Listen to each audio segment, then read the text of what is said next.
In 1903, a British archaeologist named Howard Carter, the same man who would later discover the tomb of Tutankhamun, was excavating in the Valley of the Kings when he found something that confused Egyptologists for decades. A tomb, carefully prepared, royally appointed, built for a pharaoh. But the mummy inside had been moved. The royal cartouches on the walls had been systematically chiseled off.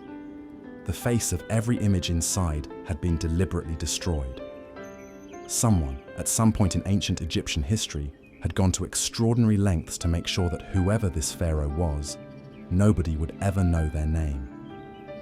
It would take another 50 years, advances in DNA testing, and one of the most remarkable forensic investigations in the history of archaeology to finally answer the question. The pharaoh they were trying to erase was a woman, and she had ruled Egypt not as a queen, not as a regent, not as a placeholder for a male heir, but as a full pharaoh, wearing the double crown, wearing the false beard, standing in every temple carving and every royal inscription as a king among kings for approximately 20 years.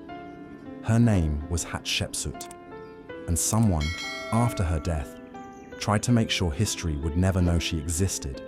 They almost succeeded. Hatshepsut was born around 1507 BC into the most powerful dynasty Egypt had ever produced.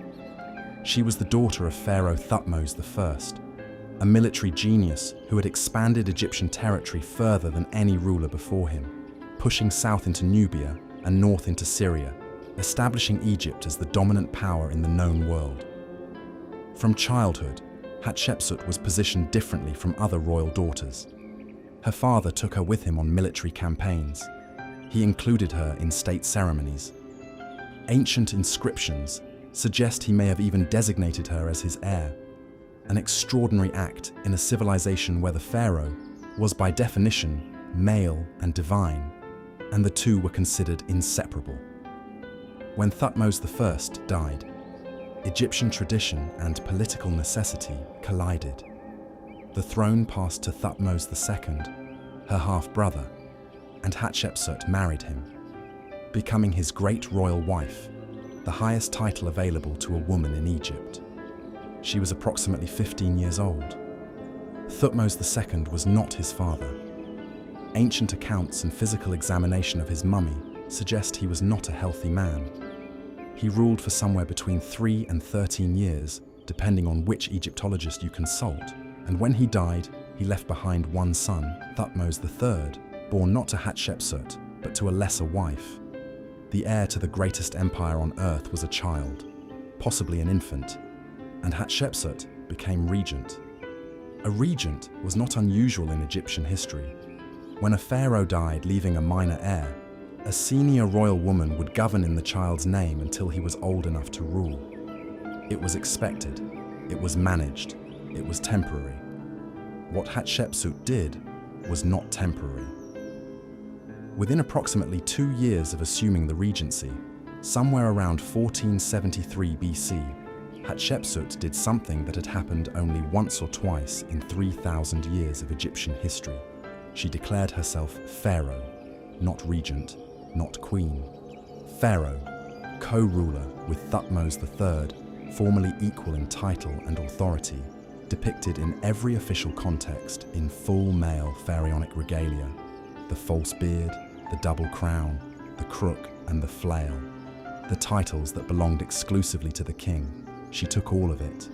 How she did this without a civil war, without a palace coup, without the kind of violent power struggle that usually accompanied radical breaks with Egyptian tradition, is one of history's most fascinating political questions.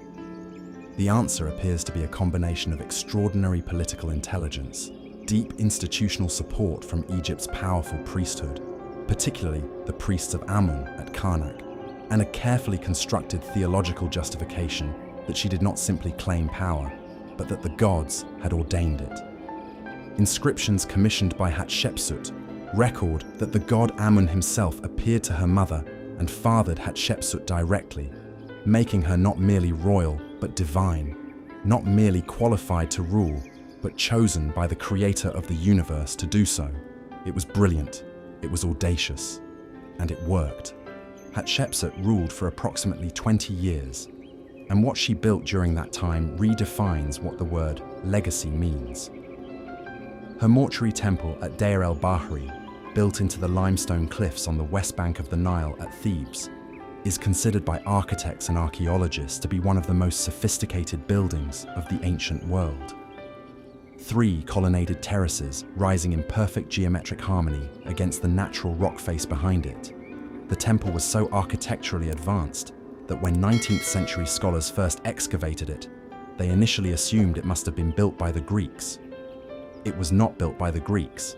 It was built 1,500 years before the Greeks built anything comparable. She erected 2 massive obelisks at the temple complex of Karnak, each standing approximately 30 meters tall, covered from base to tip in electrum, a naturally occurring alloy of gold and silver, designed so that when the sun rose each morning, the tips of the obelisks would catch the first light and blaze like twin suns above the Nile Valley. One of those obelisks still stands today. It is the tallest surviving ancient obelisk in Egypt. But perhaps the achievement that most reveals the quality of Hatshepsut's reign was the trading expedition she sent to the land of Punt. Punt was a mysterious and extraordinarily wealthy trading partner that Egypt had not successfully reached in generations. Its exact location is still debated by scholars, but it was somewhere along the coast of the Horn of Africa or the Arabian Peninsula, a land that produced frankincense, myrrh, ebony, gold, and living trees that Egypt could not grow domestically. Hatshepsut sent 5 large ships with 30 oarsmen each on a voyage that would have taken months and carried extraordinary risk. They returned loaded with 31 living myrrh trees carried in baskets of soil, the first recorded attempt at transplanting foreign vegetation in history, alongside gold, ivory, ebony, and animal skins. The entire expedition was recorded in extraordinary detail on the walls of her mortuary temple at Deir el-Bahri, making it one of the best documented trading expeditions in the ancient world and giving modern historians a window into the economic ambitions of a ruler who understood that Egypt's power was not only military but commercial. Hatshepsut died around 1458 BC. She was approximately 50 years old. The cause of her death remained unknown for decades until 2007, when Dr. Zahi Hawass and a team of researchers used CT scanning and DNA analysis to identify a previously unidentified mummy as Hatshepsut herself. The analysis suggested she may have suffered from bone cancer, diabetes, and skin disease, possibly from a hereditary genetic condition. After her death, Thutmose III, the stepson she had ruled alongside for 20 years, became sole pharaoh. And approximately 20 years after Hatshepsut's death, someone began the systematic erasure of her existence. Her images were chiseled from temple walls. Her cartouches were removed from inscriptions. Her statues were smashed and buried in pits near her temple. Her name was replaced in official records with the names of her father, her husband, or Thutmose III himself. For over 3,000 years it worked. Hatshepsut vanished from the historical records so completely that 19th century scholars who found references to a female pharaoh in fragmentary inscriptions assumed the texts were corrupt or mistranslated. She had been erased. But stone is more patient than the men who carve it.